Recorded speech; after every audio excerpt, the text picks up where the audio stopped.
Tennessee sounds, country sounds, familiar across America and the world. There's 200 years of love in that music, in that dancing. Tennesseans also love their land.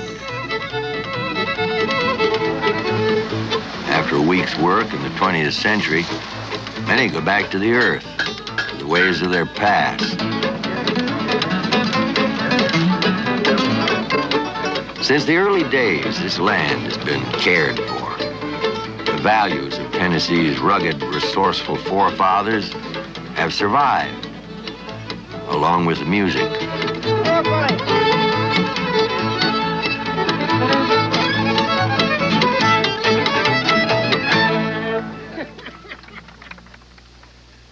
Those frontier families who settled Tennessee were a strong and independent breed. They believed in the gun, the Bible, and themselves. That's about all they had, except for the common desire for land. Well, the land was there all right, but the isolation was awesome. They had to use their hands and their wits to tame the territory. And there's plenty of that self-reliance still alive and kicking here in Tennessee. You'll see it next on Portrait of America.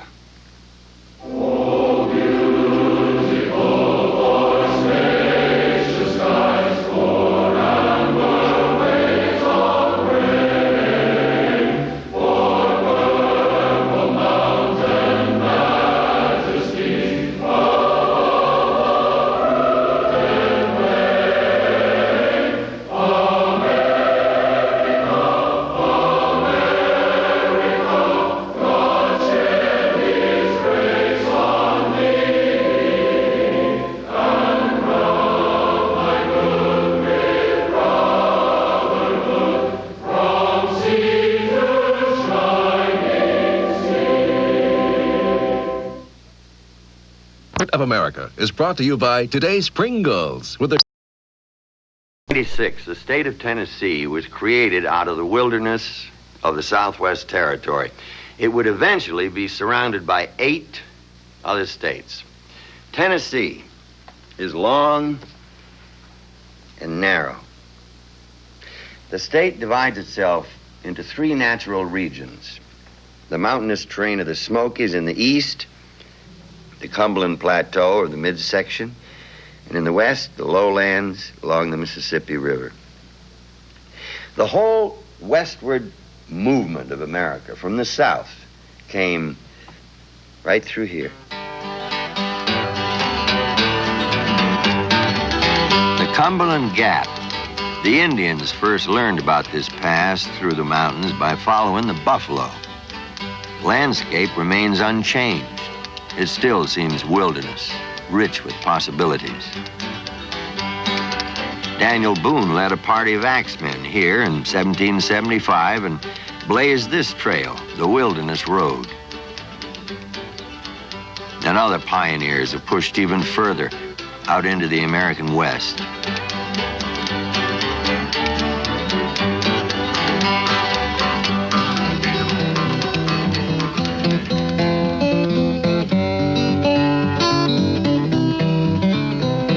The families who first settled in the southern Appalachian region of eastern Tennessee struggled for survival in the isolated hollows between the hills.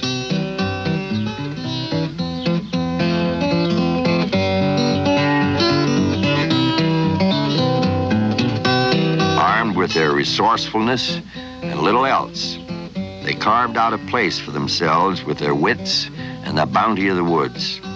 It hasn't changed much. There wasn't hardly any houses down through here now, from first remember. Now then, it's a pretty good sized town all down through here. There was 26 of us kids, 2 mothers, and we all had to work hard back then to live. It was kind of rough, but we made it anyhow. Luther is the 5th generation that has lived here. His great-great-grandfather came over from Germany. Never did think anything about leaving. It made my living here. I've just got to fiddle around here the rest of my days.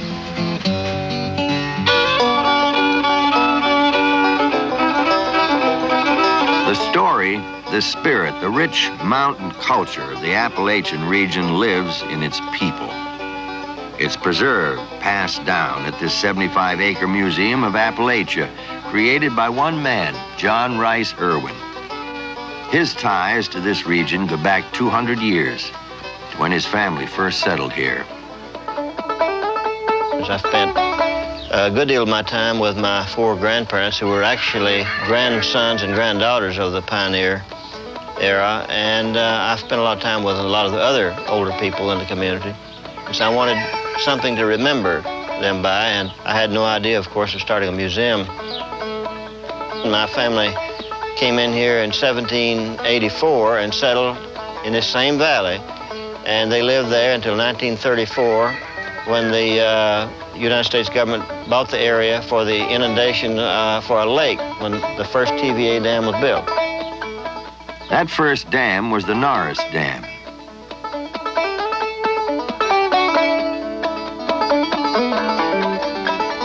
Before the Tennessee Valley Authority, most people in the Appalachian region lived in poverty and isolation. Now there was electricity, flood control, paved roads. There was progress. The TVA was the beginning of the end of isolation.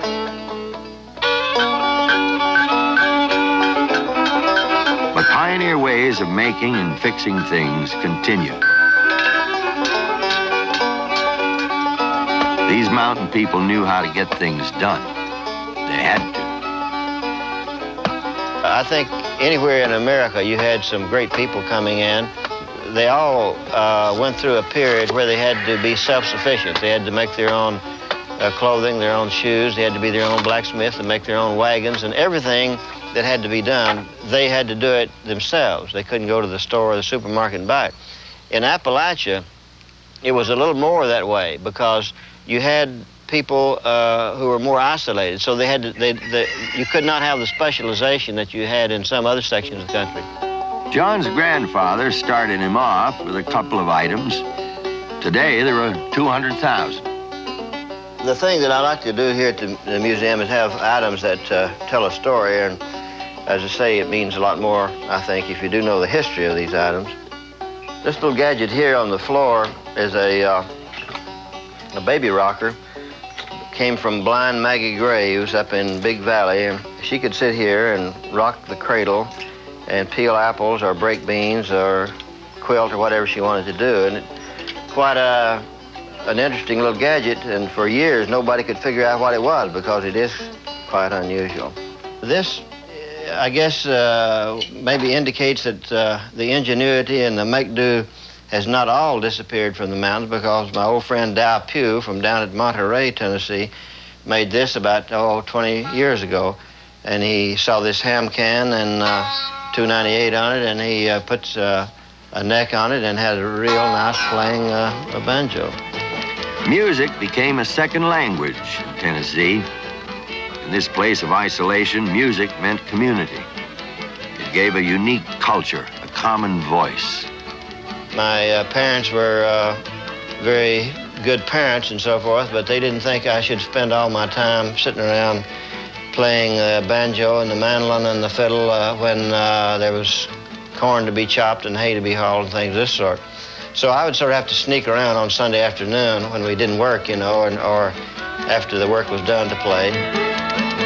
John Irwin still plays. In our little town in Tennessee, along the mountainside, a very pretty girl, so pleasing to the eye. She skipped around the mountains, no day you hear her cry. I feel a lot of pride in being from the Appalachian region and from the state of Tennessee. There's so many people that Tennessee has produced that were what I think great people. People that I would consider to be great, you never heard of, because they lived on a little one-horse farm and spent their life there.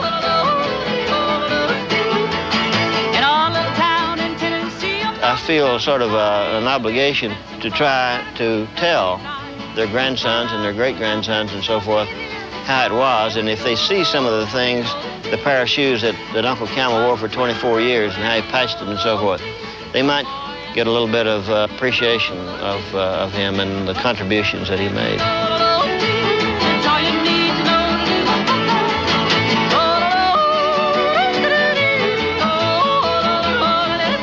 People from southern Appalachia are still united by strong family bonds and ties to their land. The ingenuity and pride personified in this mountain culture remains characteristic of Tennesseans.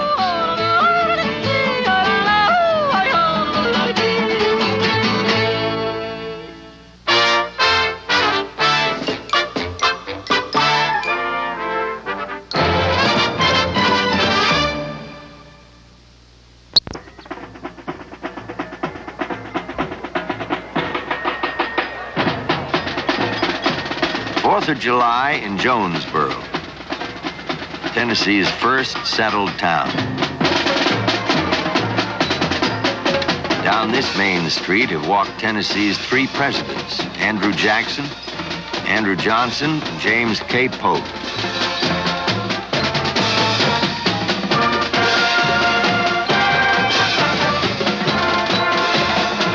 As a young lawyer, Jackson tried his first cases here before becoming the first president from west of the Appalachians.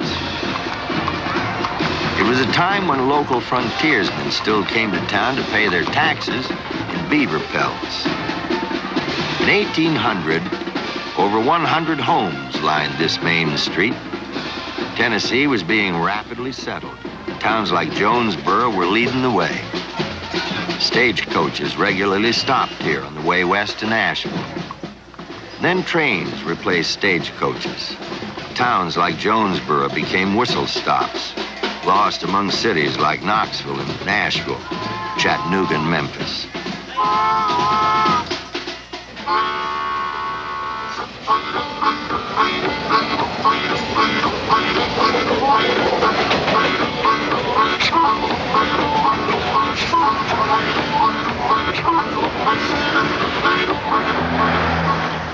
Main Street remains the heart of small-town Tennessee.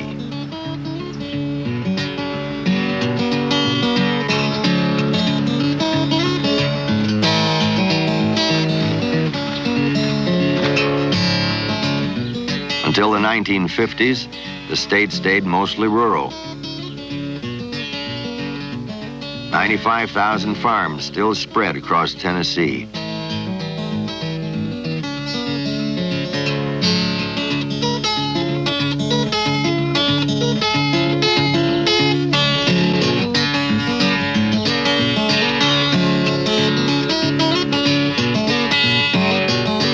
Of the land remain highly valued, especially for families in Middle Tennessee, families like Sam McDonald's. Riddleton, our home address here just is very small. In this community, we have good neighbors. All neighbors know one another. We work together. If we get in trouble with our work, we can call in neighbors. They'll come in and help. But it's just a friendly, wholesome, good place to live.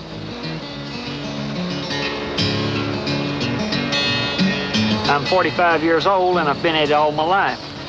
When my father and grandfather were here, I followed them, and then when my grandfather quit farming or retired, it was me and my father. This farm has been in my family for 57 or 58 years. It's special to me because I've been here all my life. Sam's wife, Linda, lends a hand whenever she can. When Sam first farmed with his father, there were 400 acres. It's grown to 1,000 acres, and Sam now shares his legacy 50-50 with his son, George. George and his wife, Carol, have known each other since they were kids. Their first date was at a livestock show. The family farm is their life. If I was just here working for hourly income, it'd be just like any other job to me. You know, you'd go work what you're supposed to, and you'd go home at night and forget about it. Whenever Carol and I go home at night, a lot of times I wish I could forget about it, but I carry the happiness home with us, and also the worries and the problems go home at night also with us. But then again, you know, we have those times that we kind of lay everything aside and enjoy life.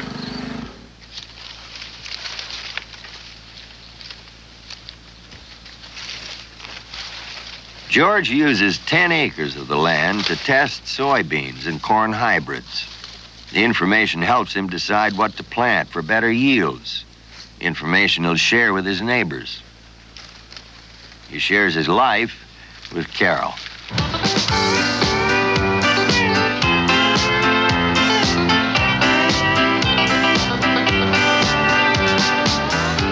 I like working close with George every day. It's not like we have to say bye at 7:30 in the morning, don't see him till 5:30 at night or whatever.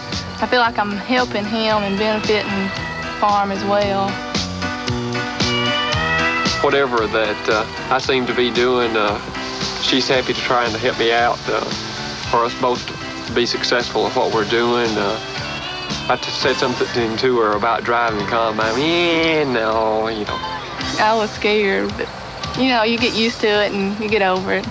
She started driving. She said, well, it's a lot like sewing. You just keep the same distance between the stitches. On sewing, on planting, you just keep the same distance between the rows whenever you're planting. And most of the time, she does a big part of the planting now.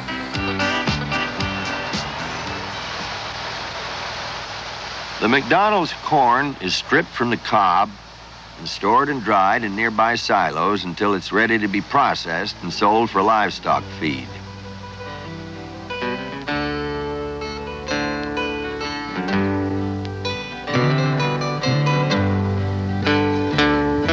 The tradition of families working the land together dates back to Tennessee's beginnings.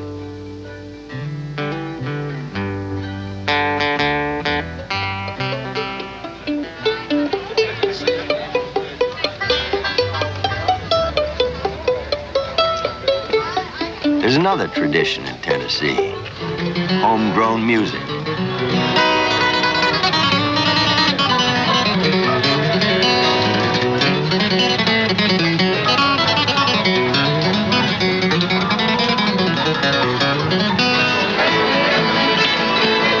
It's renewed and celebrated non-stop every July at the Smithville Jamboree.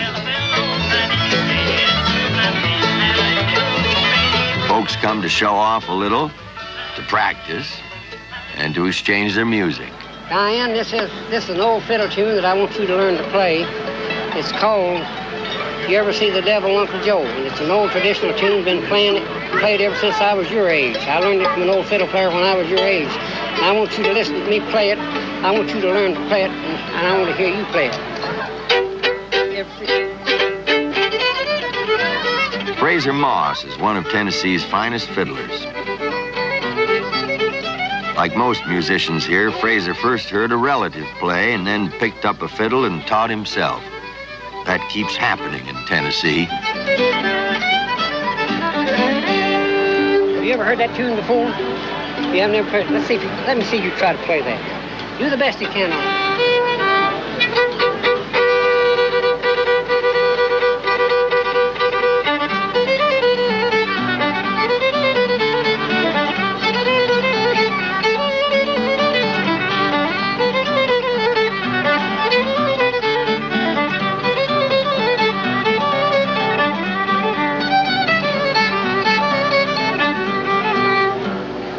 Diane, you're doing a fine job. Just think about it. That's the first time she ever heard it. She just done a very, very, very good job. I'm proud of this girl. With traditional music comes traditional dancing. At Smithville, they show off two of Tennessee's oldest forms, buck dancing and the showier clogging. It's all in the footwork, with a couple of basic steps like the flat foot and cutting the grass. There are countless combinations of rhythmic tappings.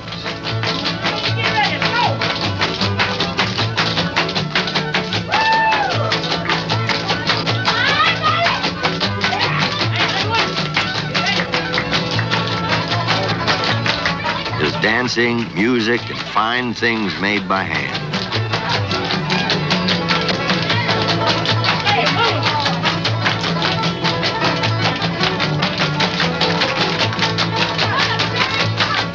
The Jamboree, a celebration of Tennessee's homemade heritage.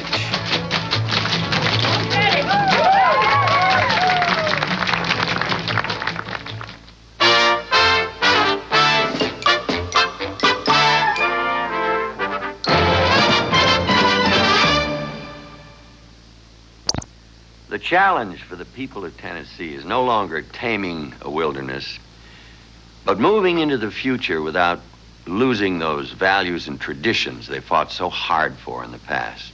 Family, a bountiful land, their culture. Have you seen Nashville lately? Nashville, rising up from the banks of the Cumberland River, is Tennessee's capital city. Country music is big business here, but so are banking, insurance, publishing, and printing. One of Nashville's many nicknames is the Wall Street of the South.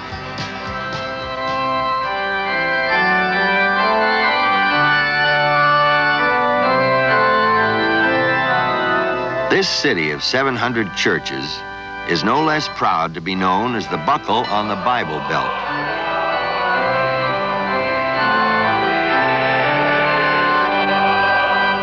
Methodist and Baptist church leaders of the 19th century found Nashville an ideal location from which to distribute religious literature to the expanding frontier.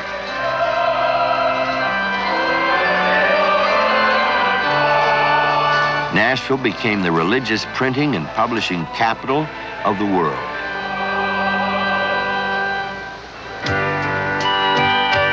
But in most people's minds, Nashville's where you go to make it in country music. It started in 1925 when a local radio show began featuring unknown performers with a country sound. Today, Nashville is home to musicians and songwriters, publishers and producers. For every success in this town, there are thousands still hoping.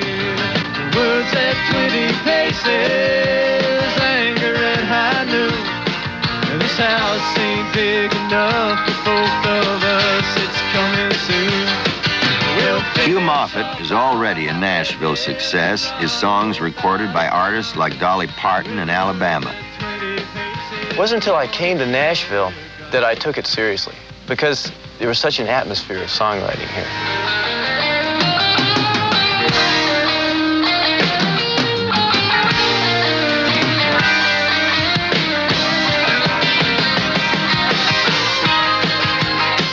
When I write a song, it's about a very personal feeling. I'm not trying to be general in any way. I do it with the faith that if it touches other people, it's because they have that feeling too.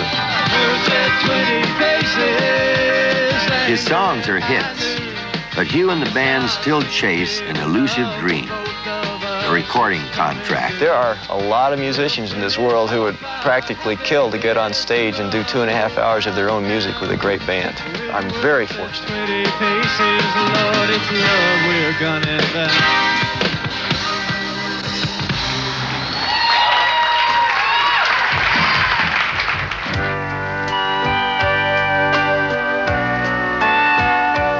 You go past the Country Music Hall of Fame on Music Row to get to the record companies, recording studios, and offices of Nashville's music makers.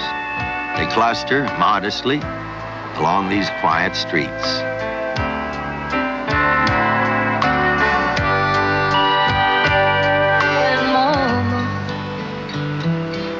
Nashville sends the world the sounds of gospel, pop, rock, even classical music.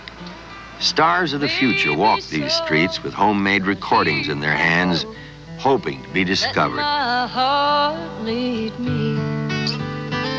mother and daughter duo came to Nashville with that dream and a little country smarts, and it all came true for Naomi and Winona Judd.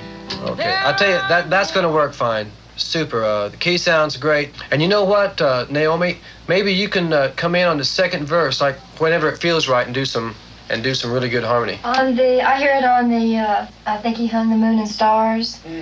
I think he's a living dream. That would just really work. Be great. Fit. And then she could even... I knew I was addicted to music. I knew that I loved it, and every time I heard a new song, it excited me. I think it wasn't until I was in 10th grade of high school. I performed in front of my school at the talent show, and I won it. I got really excited. So it wasn't until then that I decided I really wanted to start doing it, and she wouldn't let me. I was having a dream maybe to put together a band, you know, and do some things, but she wanted me to be basically a normal teenager, which I was very close to. Is there such a thing? After I graduated in '82, we started going for it. During the last 5 years, I supported the 2 kids and myself making a living as a registered nurse.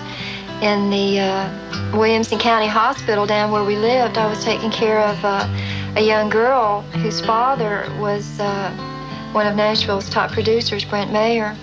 I'll tell you what, let's work on that Kenny Odell song first, Mama. I became satisfied that he was the man. It's a real personal song. I like it. So on my day off from the hospital, I put my best dress on and went in and took him a tape. We gave him this homemade tape that we made, Kmart special. That'd be great. I think it's a great song. You know, the one thing I'd like to try is have the verse going with that finger rolling pattern, but put a nice pause before that chorus hits, like a break. Yeah. And then go, Mama, he's crazy. And we can kind of really punch that. That's real dramatic. Yeah. Being 20 years old, there are a lot of country songs out there that I can't identify with. Yeah. Mama, he's crazy is written for us. Well, I'll tell you what, I think I'll go inside. It's something that I find myself at one point in my life going to Mom and saying, Mom, I've fallen in love. He thinks I hung the moon and stars. Well, I think he's a living dream. Well, there are many, but ones like him are few and far between. Mama, he's crazy, crazy over me. And in my life is where he says he always wants to be. I've never been so loved. The essence of the Judd's music is from the traditional sounds of the mountains, pure voices, singing in harmony. He's crazy over me. Oh, and Mama, he's crazy. He's crazy over me.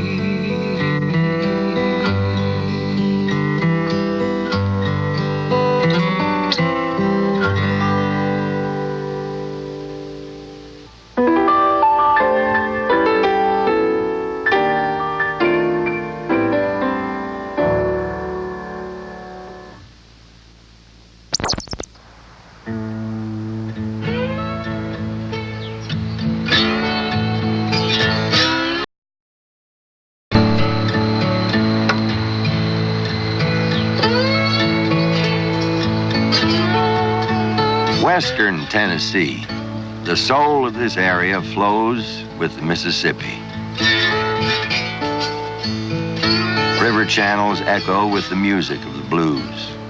Life seems to move to the pace of the river.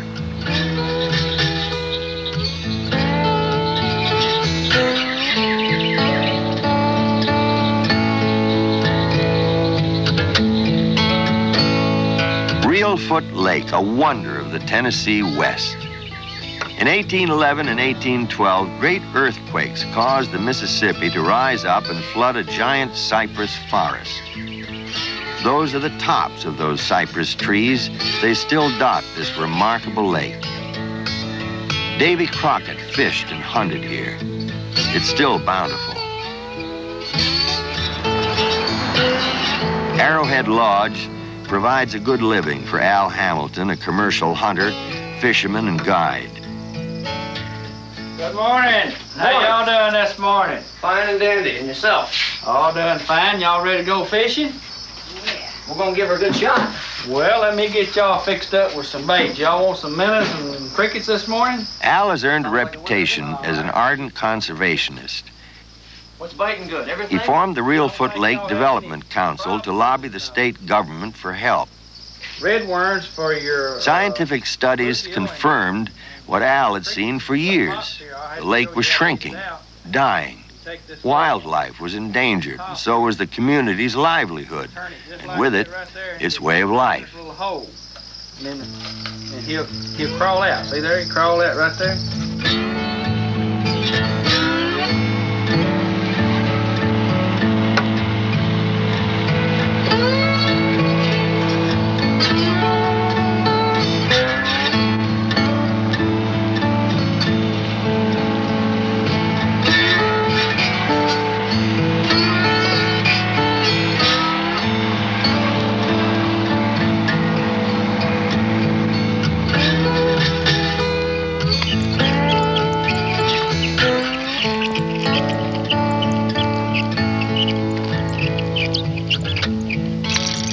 Dad, did you hear that one jump back over there? Yeah, You reckon you can catch him here in a minute? I'll try.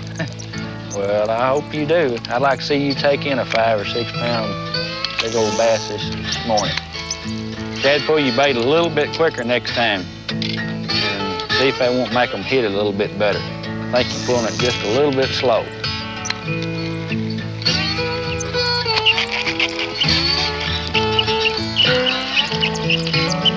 Dad, you had any strikes? Not yet.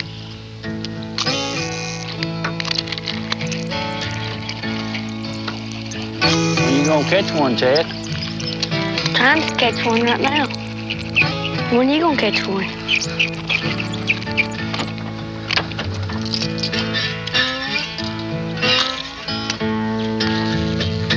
Look here, Chad, I got a good in there. Look at it. That's a nice size one right there. Boy, look at there. Look at there. Put him on the supper table tonight. I'll be the one eating them. Huh? You got to catch your own.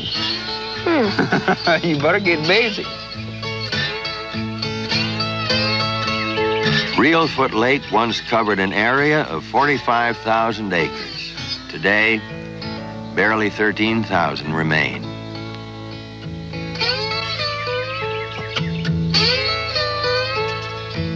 Lake's problems are many. Soil erosion, too much plant growth, and pollution from nearby farms.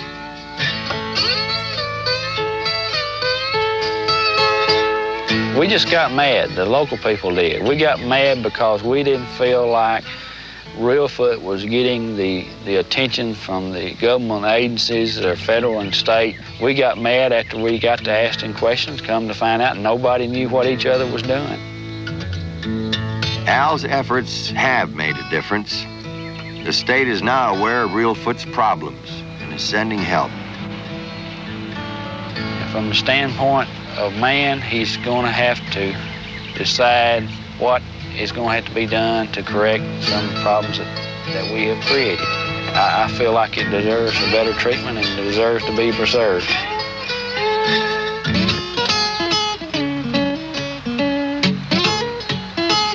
A couple of hours down the Mississippi lies Henning, Tennessee, a quiet rural town just off the main road. Outward appearances haven't changed much over the years. The population's always been around 500. Alex Haley, the author of the best-selling book, Roots, spent many summers here with his family. Alex still returns. Yeah, that's why the local bootleg would hide their whiskey and stuff in the weeds. Right. Yeah, They was opening that. Yeah. I remember there was an old man, I don't know his name, I doubt if either of you do, but on Saturday mornings like now, an old man would come every morning and sit on an upturned Coke bottle, a Coke carton, wooden carton, right about there, and he would just sit and bend over like that, and a little crowd would start gathering, and he would stay there, and the crowd would get a little bit bigger, and around about maybe 10:30 in the morning, his hand would go out for the first time, and he caught a fly. That was Man Braid. Was that Man Braid? Yeah. And it was fantastic reflexes. And he would every Saturday get crowds to watch him snatch a fly. Haley has been writing a memoir about Henning. For him, it's a place of enduring memories. These train tracks, nothing about this town, Henning, Tennessee, is more integral to its history, to my image of it, my memory of it, because these tracks were the link with the outside world, and this was the Hawk method of traveling right here. And we would watch little boys, little girls would have to stand over there on the side by the fence, but little boys could come right up near the tracks, and then when the trains would leave, we would all run up and get right behind it, safely behind it, and we would run in the center of the track, like here, for maybe half a mile, as the train chuff, chuff, chuff, picked up speed and went on its way to Memphis or back this way to New Orleans or to Chicago. And we would, as we ran, dream that one day we would grow up and be able to get enough money to buy us a ticket to go north and do good. Passenger trains no longer stop in Henning, and the depot has long since been torn down. Cars and planes now connect Henning to the rest of the world. The two words, home and Tennessee, hyphenate for me. I really travel the world now, pretty much. I've been so blessed to do that. But nowhere, I don't care where I am I ever very far from Henning, Tennessee. I went to the station to get me a train. Gonna climb aboard and ride again. Just climb aboard and ride around. I might get off at Memphis town. Memphis town. Trains and river boats began carrying passengers to Memphis in the early 1800s. The city gained a reputation for being a river port and trade center for cotton, hardwoods, and mules. A crossroads to the south, a melting pot of people which made Memphis unique. The decline of river travel and the decline of the cotton market brought Memphis down. By the mid-1950s, the city experienced the decay felt by many urban areas, racial tensions, a surge of crime and corruption, and deterioration of the downtown area. But Memphis is fighting back. The downtown is being rebuilt and renovated, emphasizing this city's musical and river heritage. The historic Peabody Hotel led the way when it reopened in 1981. Once again, the world-famous Peabody promenading ducks take the elevator down to strut their stuff across the main lobby.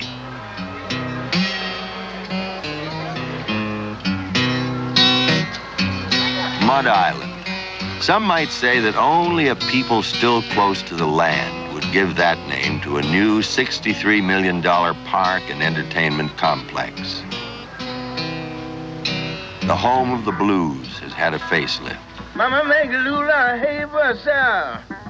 World-famous Beale Street holds a special place in American history. In the 1910s and 20s, the musical sounds of the blues brought lasting fame to Memphis. Mama, look at this. Hey, mama. Mama. But Beale Street's glory faded right along with downtown Memphis.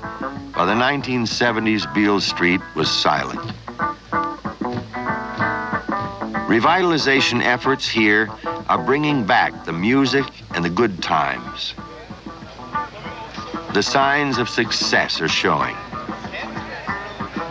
And under the glow of neon, downtown Memphis is on the move again.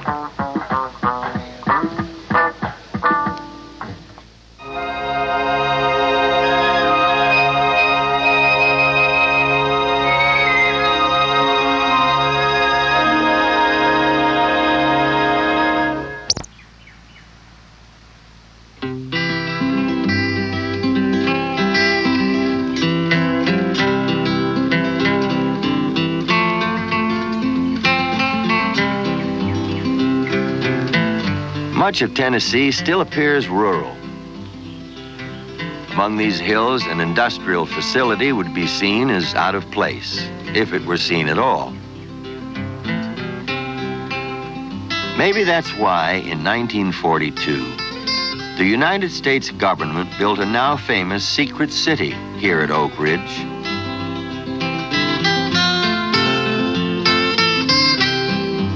Scientists and technicians came to live and work under tight security on a top-secret government project codenamed the Manhattan Project. Only a few people knew the true nature of the work that was being done. In these laboratories, they developed the uranium and plutonium for the first atomic bomb.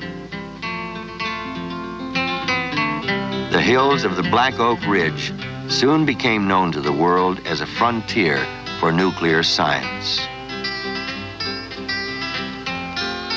130 miles west of Oak Ridge, the small town of Smyrna exemplifies Tennessee's emergence in international business. Japan's Nissan Corporation moved in here and built one of the world's most advanced automotive plants. For people like Gary Montgomery, born and raised in Smyrna, the new plant meant having your cake and eating it too. I always wanted to work in an automotive plant because of the pay, also because of the benefits. And I'd see it on TV and I'd say, hey, that's really neat. I'd like to work there. But I wasn't willing to move. I wanted to stay in the community that I grew up in. And when Nissan came in, I was excited about that fact of the opportunity that was there and to stay in my own hometown. Even though Tennessee was trying to bring in new investments and new industries, not everyone in Smyrna thought having an automobile plant as a neighbor was such a great idea for a small town.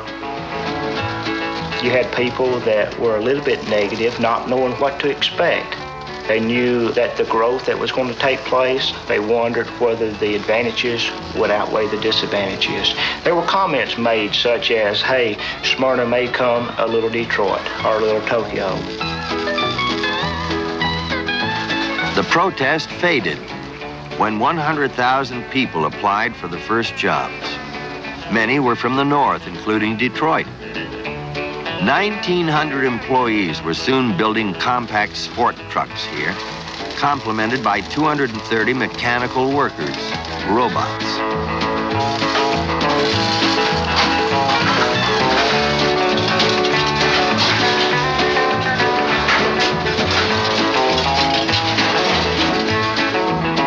The machines and the men and the women together were soon turning out 10,000 trucks each month. Is everything going okay with this clip, Ron? No problem right here. This strap seems to be holding better today. What about the hose? Are you having to tap very many of those? One or two today. Okay. We'll see if we can get that. As a lead technician, what I'm supposed to do is, number one, just make sure that the line runs at all times. And I'm supposed to be there in case other technicians may have a problem to correct that problem without shutting the line off if possible. Also, I'm supposed to aid in the fact of putting out parts. I'm supposed to be there to listen to the employees if they want to talk to someone, if they have a problem. If they got a suggestion, always be there to listen, to try to make this place a happy place to work.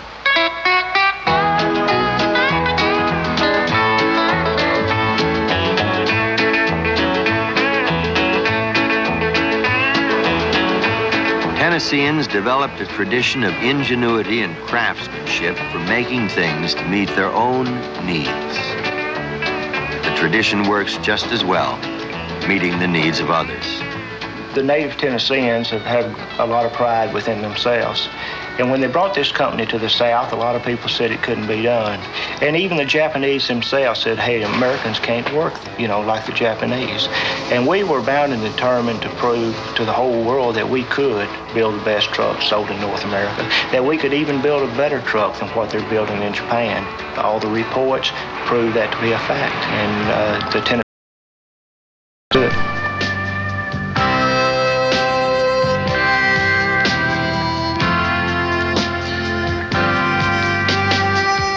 Tennessee. The beauty of this land is at every turn. Tennesseans never kept that a state secret. They welcome 23 million visitors each year, many of them at America's most popular park, the Great Smoky Mountain National Park. The Cherokees first settled this land. They called it the land of 1,000 smokes. There's an almost constant bluish haze lingering just above the mountain peaks. In 1926, these lands were all privately owned, closed to the public. Then the people of Tennessee, with their own dimes and dollars, joined with others, bought this land and gave it to us, to the National Park System. Just as the first settlers did, we can still catch a glimpse of a black bear. See 200,000 acres of unfenced land.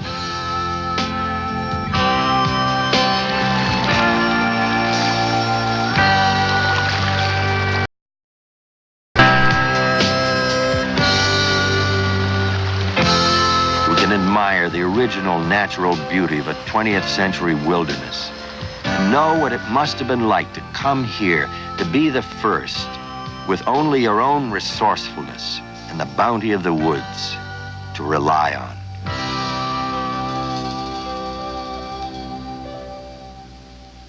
Those first settlers to Tennessee were called by the far blue mountains.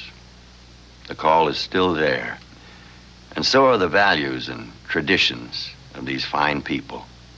Something to be mighty proud of. I'm Hal Holbrook. Join us again for Portrait of America.